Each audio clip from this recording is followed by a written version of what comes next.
fear of spiders, ledges, Are you afraid of spiders and ledges? and snakes, heights. But dude, didn't you have to stand up on like the pillars of the ring? That's high. Yes, but that's also like, I'll be able to walk away from this. But then you also know if it was like, if it was 3 more feet, I can't. I look back on like, I had 23 years of being a pro wrestler. Yeah. What? What? That's my vocation. I'm Rachel Martin, and this is Wildcard, the show where cards control the conversation. My guest this week is John Cena. John Cena is a WWE legend, but he has built a career as an entertainer that really transcends the ring. The first time I saw him lead a cast in a movie was the 2019 family film Playing with Fire, and his rapport with kids in that movie did not seem like acting at all. The man contains multitudes. His newest film is called Little Brother, and I am so very happy to welcome John Cena to Wildcard. Hi, John. Thank you. Glad I could play today. Here we go. Memories. I'm going to hold up 3 cards. And you pick, John, randomly. 1, 2, or 3. Has anyone ever asked you to pick? Sometimes. We call that a dealer's choice. Dealer's choice. Okay. I like this because the dealer can see all the questions. I'm going to go with 2. Okay. When's the first time you really got in trouble?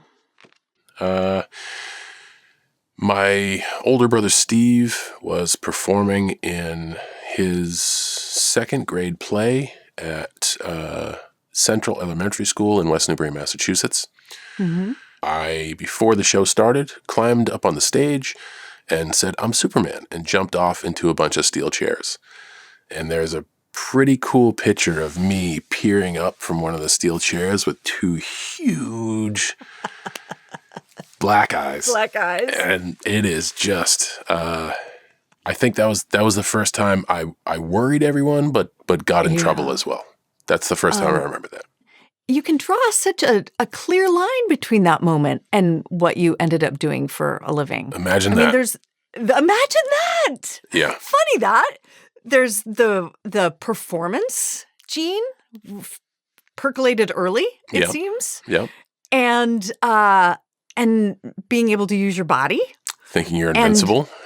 Not being afraid. Yeah. Thinking you're invincible. Yeah. And being comfortable with risk. Yeah. Was that emblematic in general of your childhood? I think so. Yeah. I've been using the term like courageous ignorance a lot. Mm. You know, a little bit of, certainly a lot of curiosity, but I think that the courageous ignorance of not knowing enough has led to a lot of interesting experiences. It gives you permission, or you're giving yourself permission to be bold, to try things. And hopefully you don't get burned, but I imagine the risk reflex will kick in eventually and protect you from actually doing damage to your body. I think that's well said. And even in the realm of, you do know your limits, like you learn your limits. I have experienced that it's far more effective for me to learn my limits rather than to be told them. And I think that courageous ignorance, that blissful ignorance of like not even having the conversation about limits allows you to find them in real time. Yeah. You came from a big family. I mean, you were one of 5 brothers? All boys. Yeah. All boys. So were your parents... Everyone always does that. All boys. Whew. Well, I'm the mother of 2 boys. I love being the mom of boys. Boys are great. They are a total treat, adventure, craziness, all the things. But it does force one to think about what boundaries you need to put up, just for safety. Or were your parents, what was their parenting strategy with you? I mean, were you different from your siblings? I think their strategy was like, just make sure they live, and I will say, I tip my cap to my parents for not protecting me so much. And I think the rest of us, because it allowed us to live and it allowed us to kind of figure it out. And there wasn't, we did get in a lot of trouble. but no one was ever severely injured. And we learned a whole lot of lessons. Yeah. That's the thing I'm starting to say to my kids as they get older and they have more independence. I'm like, go out, be in the world, make mistakes. Please call me if someone's getting hurt or about to get hurt, or you yourself. Like, just, I want there to be open communication, and that is the hard line, like safety for yourself and your buddies. I think that's well said. Sometimes though, like, I again, so like drawing the limits of safety. I don't know. I think I benefited that there were very few limits of safety. Really? Yeah, it was just a different time, and through that, I got to go out and skin my knee with like no one around. I get it. The most important thing was just hanging out and playing with your friends. Okay, next one. 1, 2, or 3. Gosh, I want to go dealer's choice on all these. You can't. So, John, okay, it's show. Your game, they're your rules, and if you say I can't, I can't. You already chose 2. I will say you choose between 1 and 3. Oh my gosh. Okay. Okay, I'm going 3. What's something your parents taught you to love?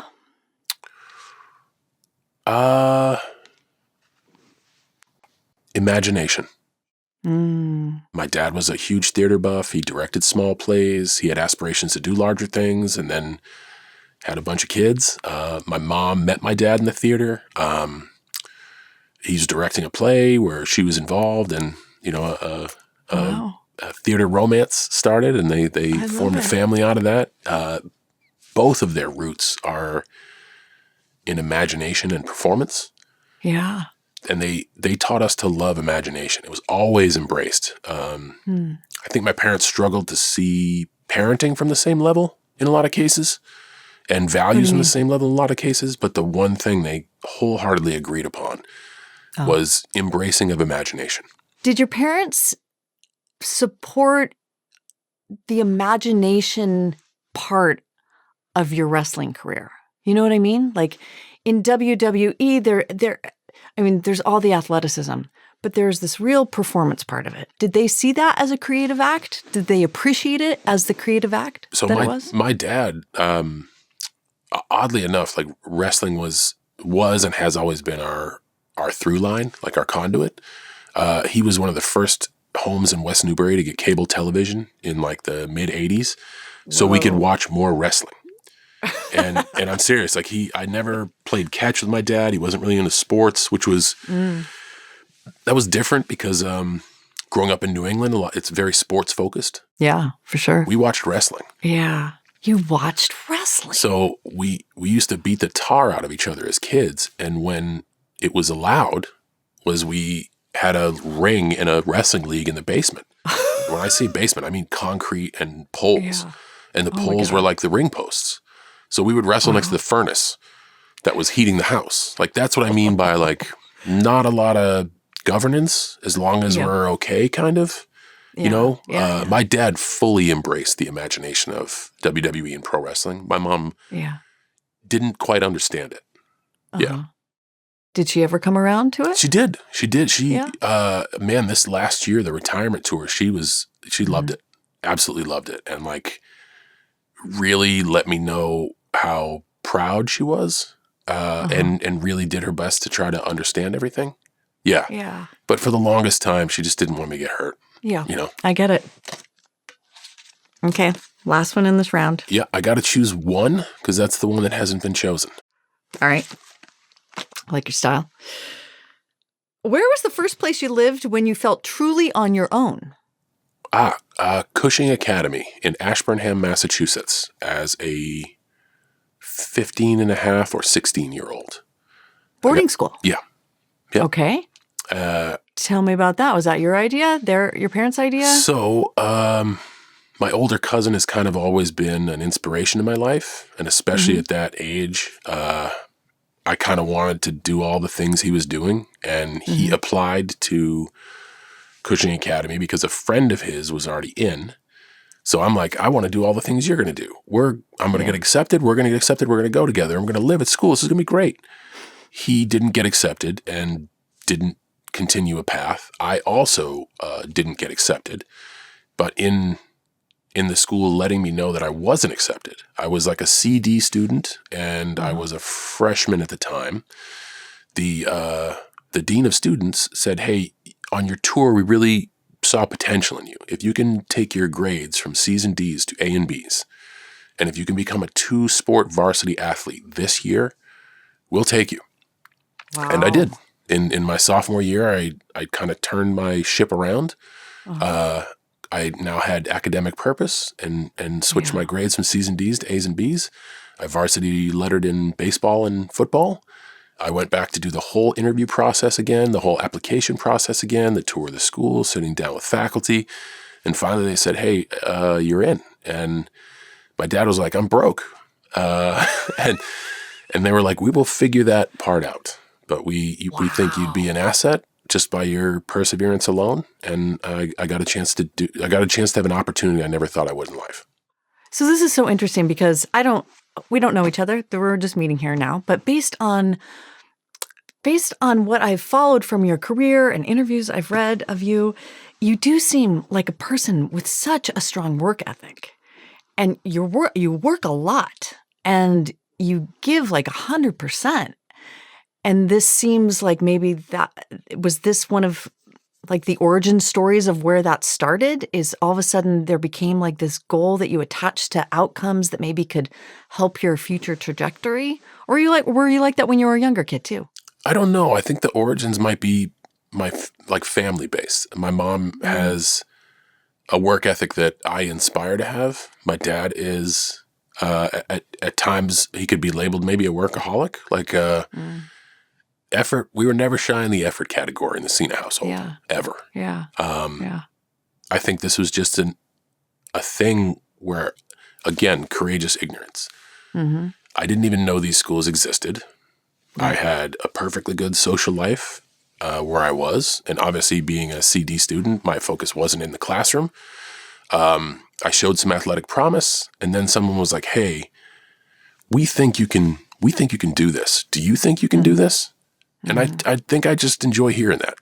Yeah. And from then on, I was like, "Man, I think I can do this. I'll do this." Yeah. You know, I just needed the right mentorship, I guess.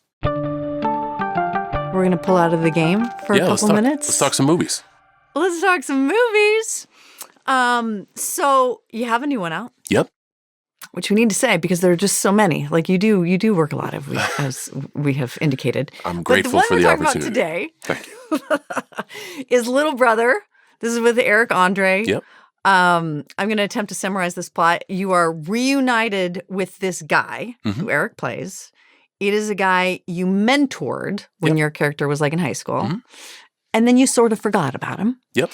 And he did not forget about you. And so he like tracks you down and finds you at a different stage of your life, and shenanigans ensue. That's correct. So, Eric Andre, had you worked with him before? I was a special small guest on the Eric Andre show, and that's because I expressed to the folks that connect people that I was a huge fan. I loved how freewheeling the show was. It's amazing. It is raw. Yeah. We keep in touch ever since I was in touch with him before I did the show. Yeah. We stay in touch. He said, "I have this project. I want to send it to you." I read it in a day and said, "I'd love to do it. The script is great. It's going to be in the Netflix family. So I know the people putting it out. You know, we're going to be okay. This script allows you to shine. Like, this is for you, man. Like, you're going to be great in this, and the part is great for me. Let's assemble a good team and go out and try to make a great movie." And it was as short as that. So fraternity is the center of the movie, right? Like the idea of brotherhood, your relationship with Eric's character, and you also have your actual brother in the movie played by Chris Maloney. Mm-hmm. And that's a lovely thing. I mean, it's a funny movie, right? Like, but it's not supposed to hit you over the head with some big moral message. But there is something really tactile in there about brothers, and that clearly had to have been a draw for you as a person with many brothers. So I think that's interesting you say that. The movie's not supposed to hit you over the head with a moral message. As an entertainer, I want to just entertain audiences. I never want to tell audiences how to feel. I don't think that's I don't think that's right. Even if you're a performer trying to send a message, if you're an artist trying to put out art with a message and someone appreciates your art but interprets their own message, your art is out to the world. That's perfectly okay. If you see it and you like it for different reasons, we're not supposed to hit you over the head with messaging in pro wrestling, so to speak. But there's, I invest in every opponent of why are we fighting? What is our story? And it can be like the struggle in our fraternity, the lack of fraternity. I'm frustrated. I'm embarrassed. You start there, even though no one gets it. They just go into the audience and they whip themselves up into a frenzy and everybody has fun.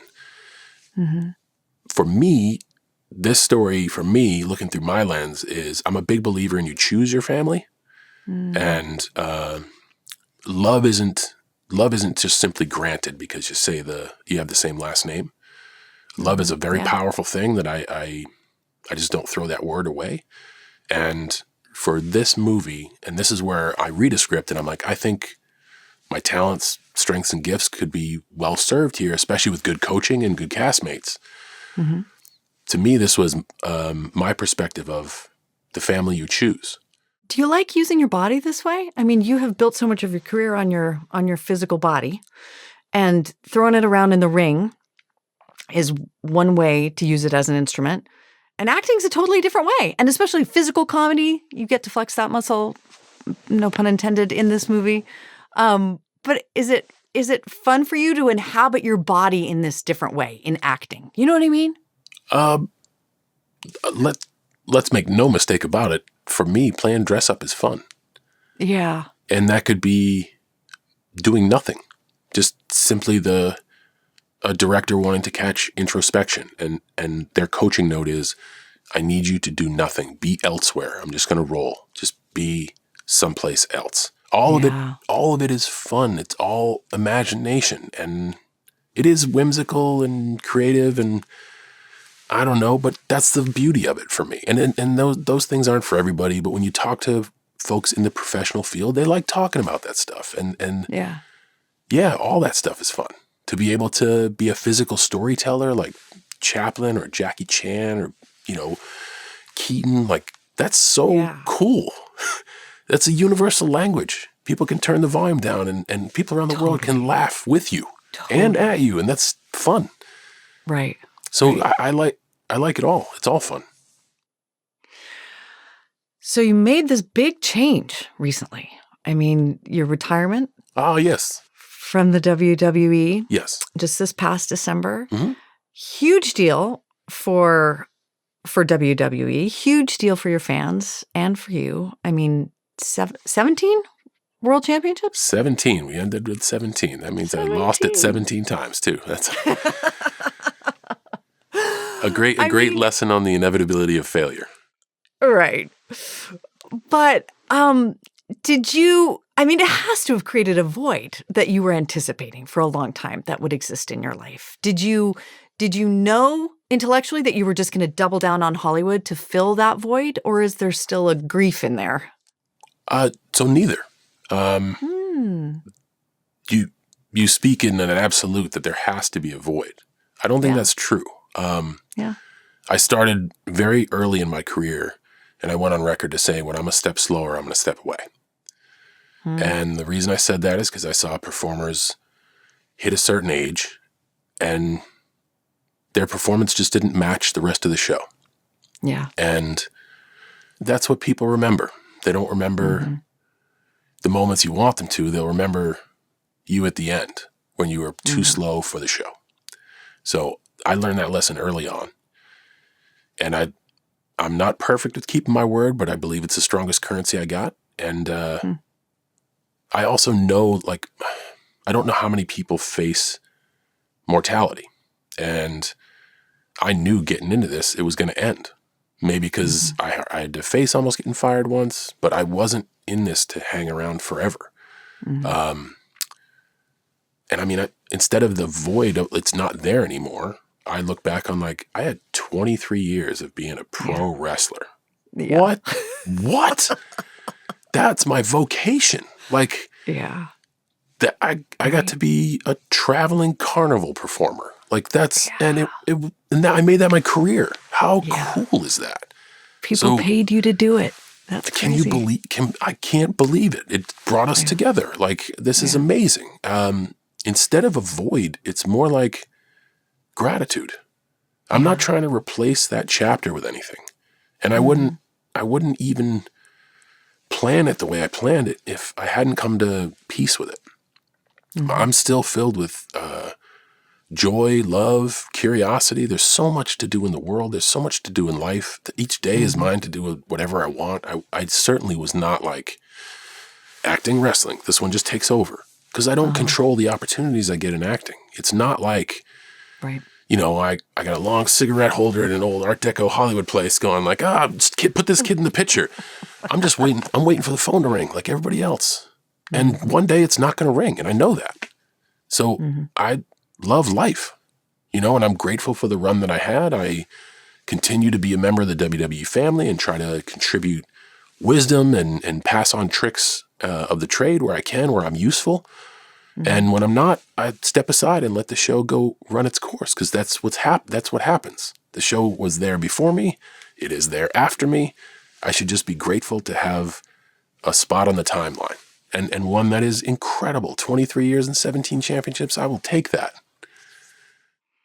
John Cena, I want you to write a book of inspirational vignettes because that was just lovely. That was a lovely thing you just said about how to navigate your life and how to close chapters and feel grateful and not feel regret or longing for a different version of yourself, you know? I'm happy with the self that I see. Like, I'm happy with it. And I also know that self is going to evolve. I know the things that I'm lucky enough to be able to do now at 49, they're going to change. If life expectancy takes its course and no force majeure gets in the way, I'm going to be a different person at 55. I'm going to be a different person at 60, 65, 70 as you go along. And I guess I've had my share of looking back going like, man, I used to be able to. And now I'm like, man, I get to. You know? Okay, round 2. 3 new cards. Insights. 1, 2, or 3. Dealer's choice. Oh my God, John Cena, I can hear my editor being like, what? Are we going to let this stand? It's John Cena. I'm picking one dealer's choice. Okay. I'm going to ask this one. How comfortable are you with being alone? Very. Very. Are you? That is not how I want to live my life. I want to live my life as a loving member of a team. I also cherish my alone time. I think in a sense of longing for the person or people I love, I think absence does make the heart grow fonder in a lot of cases. And I think for me, I need to not forget who I am. And a lot of that comes with alone. Now, when I say alone, it could be like 20 minutes in the sauna or 5 minutes in cold water or stretching by myself for an hour at the end of the day or waking up before everybody just to enjoy like 45 minutes with a warm cup of coffee. That's what I mean by alone time. Am I comfortable with no love and connection in my life? No, I would not want that life. For some reason, I imagine just the life of a WWE wrestler being on a lot of planes. Correct. And being, you're with people. There's a lot of people managing you. But I imagine it being kind of lonely in some ways. How so? Let's talk about that. Well, I guess I've never been a wrestler. You're such you're a rarefied kind of person.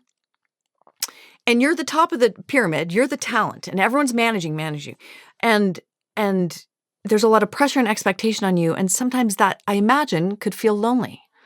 But I guess if that wasn't your experience, maybe because you're always traveling with other people who are at your level and they are genuinely your friends? There's it still remains, although the management side's increased a little bit, there still remains a deep fraternity and sisterhood within all performers. It was a lot less management than you think. We're responsible for a lot. That's why I loved the profession. Really? no one manages you, pretty much. It's it's a lot like stand-up comedy. If you're starting out, like not a stadium tour sellout stand-up comic. I mean, like even at the highest level with me performing in sold out arenas, it's still like an upstart stand-up comic. You are responsible. So I like the fact that it creates a sense of independence. Yeah. It also creates, that sense of fraternity of you have your brothers and sisters who are going through the same thing with you, and you can bond and have fun with them. And then I learned this through failure as well. Like my wife, she knew nothing about wrestling, and we met by chance. She's not in the entertainment business at all. She's an engineer by trade. I say she's the brains of the operation. I love this. Just for listeners, so you know, I think you guys just met like in real life, like just an old like in a restaurant. What are you doing here? Old times. Hey, can I have your number? That sort of thing. So cute. And through my previous failures and trying to be loving, I would carve out these safe spaces for myself. And it basically led me to be able to have the freedom to live a double life. And no one really got to know the full me. And in doing so, I probably didn't know the full me because I was one version of me and then another version of me. Yeah. And there was a lot of selfishness of like, man, I'm in like my late 20s. I want to kind of be a rock star. Like this is all fun. Like let's just see where it goes. So I put not myself, great for a long-term steady relationship. but my fault. Like I put myself there. A long-term and steady, I don't know, there's always ups and downs, right? Sure. A long-term loving relationship involves giving your whole self to the team, Yeah. And making yourself vulnerable, letting that person see this the is 360 this is of it. you. Yes. You Right? still interested? Because this is it. Right. Yeah. It's not just like John Cena in the ring. Yeah. Awesome, strong, amazing performer guy. It's all of you, your flaws and your insecurities and that whole shebang. Yeah. And I just, I struggled with a lot of that. And a lot of it was literally, I just didn't want to mess up this dream. Mm-hmm. I was able to try to connect, but it was always my own downfall of like, I want to be a WWE superstar more than anything else. Yeah. Now I want to be the best husband to my wife that I can, more than anything else. So that, like, if that's the thing, okay, make all decisions based off that. My past is make all decisions based off of WWE. And that led me to tremendous opportunity in WWE. It just, something has to give, Yeah. 3 new cards. Okay, I can't do 1, 2, or dealer's 3. choice. You chose number 1. You can choose between 2 and 3. I'm going over here. How big of a role does fear have in your life? So it's definitely there. As a human being, it's definitely there. I think managed, certainly like fear of whatever life will deal. I simply have been very, very lucky in life. And every day that goes by, I realize more and more exponentially how lucky I am. So I think the fear of what's the worst that could happen wanes to, man, let's go out and try to do something good. As far as like fear of spiders, ledges, Are you afraid of spiders and ledges? and snakes, heights. Are you? Yeah, but then again, like even then I'll sit and ask myself, so why am I afraid of this? Like, why am I skeeved out? I think the ledges thing is, the ledges and heights are the same thing. I'm a professional fall down man. So I know it like. Dude, didn't you have to stand up on like the pillars of the ring? That's high. Yes, but that's also like, I'll be able to walk away from this. But then you also know if it was like, if it was 3 more feet, I can't. So again, like I think the ledges and heights thing is like, wouldn't want to take that spill because I know what taking a spill feels like. I think a takeaway is like we certainly all have fear, and we should have fear. I tend to try to talk about mine and figure it out, you know? Mm-hmm. Man, I could have the fear, like a fear of mine or a trigger of mine is not feeling heard. Not feeling heard. Yes. Huh. That puts me in defense. Whew. And I've worked hard to create far more of a balance there. But I think it's like I started not really as anybody's first pick as a professional, and then somehow made it to every cut. And then finally, it took years for people to kind of listen to me, even though I thought I had good ideas. And I ended up having some ideas that were good and kind of did good, not only for myself, but everyone involved. So maybe there's a fear in there that like, oh, I'm not heard or I'm not enough, you know, but I think this is something a lot of folks struggle with and a lot of folks think. I just think it's okay to have fear. Yeah. Yeah. Especially when you approach it from curiosity, you know, as it sounds like you are too. It's like, why is this happening? Why am I feeling this way? Yeah. Okay. Last one in this round. We will do number 2. 1, 2, 3. 2. Has ambition ever led you astray? So I'm going to ask you to use more words. What do you define by astray? Well, it's a great pushback. Have you ever done a thing because it was going to get you somewhere in your career and you didn't like who you were when you were doing it? I guess that's the root of that question. So the answer to that is yes, and I'm faced with those all the time. I think we all are. Those are my most teachable moments, and those are the ones I reflect on with guilt, borderline shame. Really? Because you define your values and you define, you know, how you want to live. And if an opportunity comes where you're like, oh man, this could be really good, but it's not who I am. Yeah. People see through that immediately. And then you feel guilt of like, IOUs or paper IOUs are cool, but the currency you have is your integrity, is who you are. And, you know, everything and everybody's got a price is a real comment. You just got to be accountable. That weight's heavy. It's heavy. Is there an example you would feel comfortable sharing?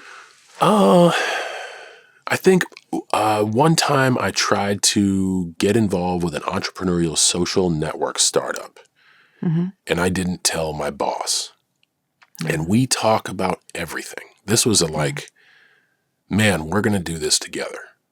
And in potentially being part of this startup, my name's John Cena, so I would essentially be leveraging intellectual property. Yeah. That's a team decision. And this is when you were wrestling, yeah. And I love and trust my boss. He's far more than my boss.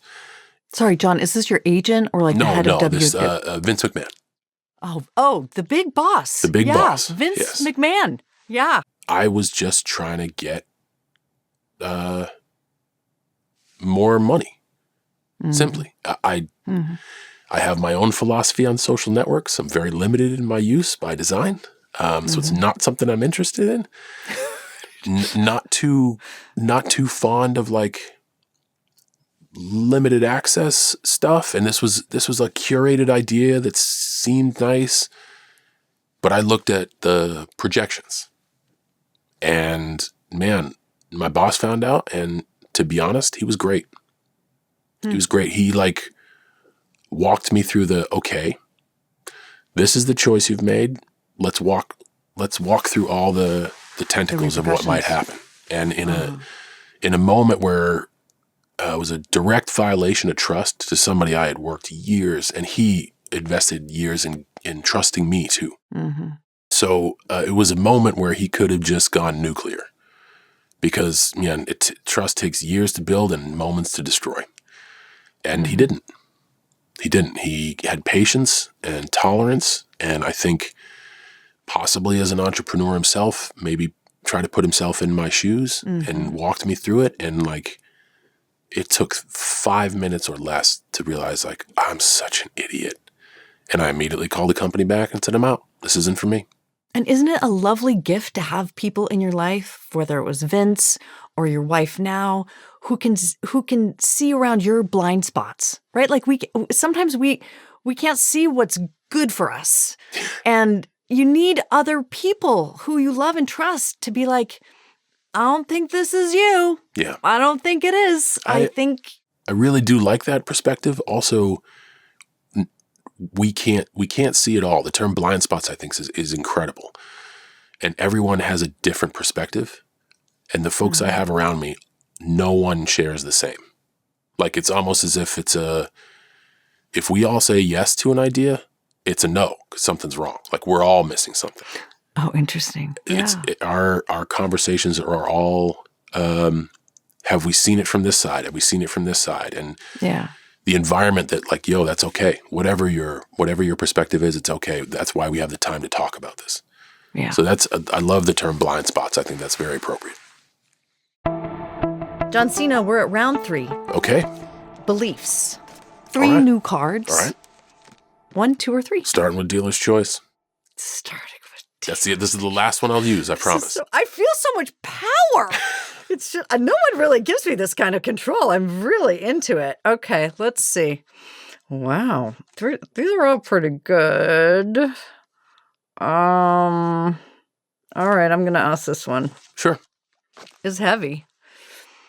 How do you think your life should be judged? However people want. I think they have the freedom to have their own perspective. And each day I try to work hard to be the person I say I am for my own sound sleep. But as far as people judging how I live my life, I wouldn't want them to tell me how to live mine. And they have earned the freedom by waking up each day to do or say whatever they want about me. And that stuff falls off you? I mean, have you always been able to keep that kind of distance? No, I'm not. That is not easy. And again, I know what I signed up for. There's a whole lot of negativity out there. There is. And anytime, personally, anytime I feel, you try to get something going, there's always a criticism out there. Yet, that's the world I signed up for. I am a performer to put my art out into the world. Or I am a business person who needs to put product out for consumer consumption. I'm not allowed to tell them how to think about it. They're allowed to tell me how to think about it so I can change it and curate it according to supply and demand. Like, that's the fun of playing dress up. It's not all the highs. You got to deal with that stuff. So that stuff does not roll off my back. I love it because it allows me to be open to criticism. It allows me to consider the source. It allows me to deal with negativity. It keeps me grounded. It keeps me humble. It humiliates me. It keeps me vulnerable. If I am struggling with it, I can lean on people I love and say, like, my feelings are hurt and this is a safe space to talk about that. It is not easy, and it doesn't roll off my back, and it's there. It's part of the existence, but I don't care how people judge me.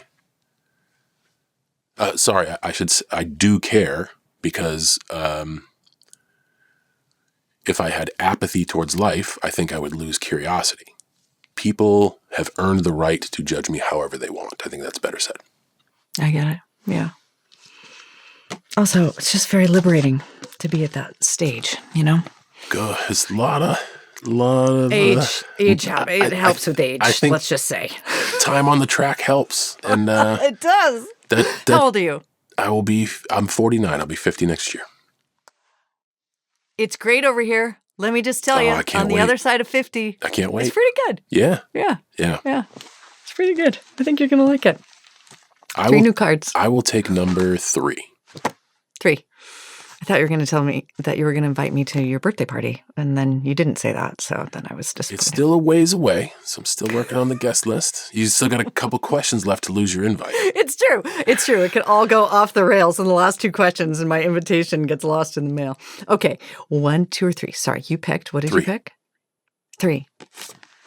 Have your feelings about death changed over time? Yes, I will die. And I think about that often. And I never, you know what? I always used to say it out loud, like as a young person, again, having fun with life. Like, oh, I'm never going to make it till I'm 40. Or if I make it till I'm 40, I've overstayed my welcome. That was just cannon fodder.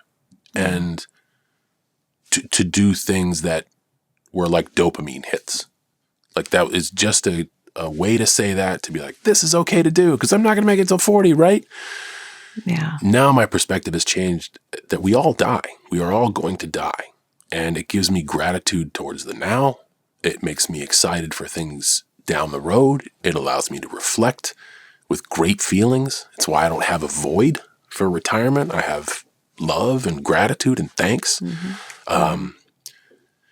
If my day gets a little gritty, I'm alive. You know, when we start saying like, what's the worst that could happen? You could not be alive, you know, and I know life will deal me a whole set of challenges, and the challenges will get different exponentially as the days go on and the birthdays pass. I think about my mortality often, and I encourage folks to do more of that, and not from a morbid sense, from a factual sense. Yeah. We all think we got all the time in the world. And I think when you realize you don't, it helps you appreciate the time you have, at least from my perspective. Yeah, for sure. Same. I also wonder, I wanted to ask you about your involvement with the Make-A-Wish Foundation. Sure. Because especially in the bonus question under the for architecture of this question in particular about death, though, because these are kids. You first of all, you have like the Guinness World Record or something of most Make-A-Wish visits. I mean, it's really incredible, John, the amount of time that you've given to kids who are having a hard struggle. And I imagine some of those kids who you have spent time with have died, have passed on, and that is the toughest of things, to watch children suffer. And I wonder how that has impacted your view of living and your thoughts about dying. So that's a great question. Again, there is not a better chin check on like how bad are my problems than to go into someone really climbing a steep hill. And when that person is like a young person, and to see them so full of joy and excitement and hope, even with that steep climb, it has made a world of difference in my life, even when I didn't understand why it was making a world of difference. I think at a younger age, I very much appreciated always being involved with Make-A-Wish. It was only as I began to truly lean into mortality, I would say last decade, that it really had a profound impact on, we do have a select amount of time, and that's beyond our control, period. And you can still have joy, and you can still have excitement, and you can still be curious, and you can still have an imagination, and you can be grateful for all those things. And that's, man, a lot of the questions are kind of like leading the witness questions of like, oh, this must be tough for you, or man, it must have been so hard. My experience with Make-A-Wish was incredible.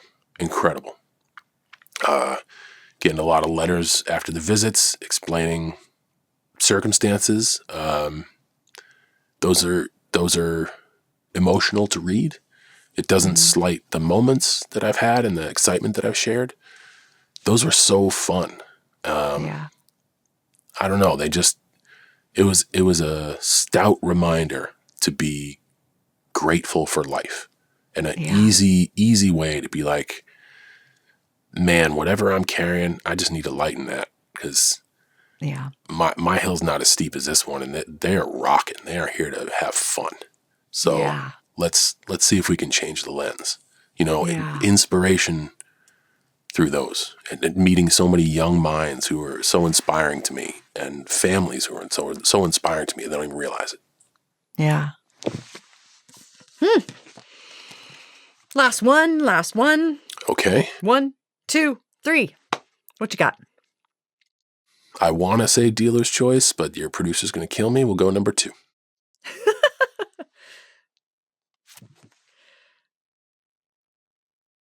What truth guides your life more than any other? That's a good one. The powerful play goes on. We get to contribute a verse. Is pretty good. And then again, the powerful play goes nice. on. We get to contribute a verse. Oh me, oh life, Whitman. So I don't know. So truth in itself is it's possessive. Truth is constantly changing. We're constantly finding out more. As the facts change, I change my mind. What we know today will be outdated tomorrow. And today's answer is wrong, but it's right now. And that's okay. That's fine. We don't have to. We can evolve. We can change. I think that's the truth. The only truth is the constant of change and the fact that we're mortal. And until those things are fixed, that's it. The only constant is change, and we are all renters. Okay, John Cena, we end the show the same way every time, with a trip in our memory time machine. Okay. In the memory time machine, you revisit one moment from your past. It's not a moment you want to change anything about. It's just a moment you'd like to linger in a little longer. Sure. What moment do you choose? Oh my goodness, my wedding day. Yeah. The week was great. The lead up was great. The day, it felt like it lasted a while. Man, it was just such a great day. Such a great day. And I'm sure there were many moments. Can you give me one? Yeah, us eating chocolate chip cookies way in the cheap seats, just looking at everybody having such a good time. Because our mission statement was, this day is about us. It's about allowing our friends to hold us accountable if we hit tough times as a team. And in doing that, we are going to be as hospitable as we can and try to create an environment of love and joy. Because if it starts with us, it'll just permeate. And towards the end of the night, we're just each eating a wonderful chocolate chip cookie, looking at each other and be like, they're having a lot of fun out there. This is such a good moment. Oh, I'm so happy for you. John Cena, you can see him in the new film, Little Brother. It was such a pleasure to do this with you. Thank you. Thanks so much. If you liked this episode, and I hope you did, you can drop us a comment and let us know. We love hearing from you, truly. You can also like the video and subscribe to the channel to get more from Wildcard.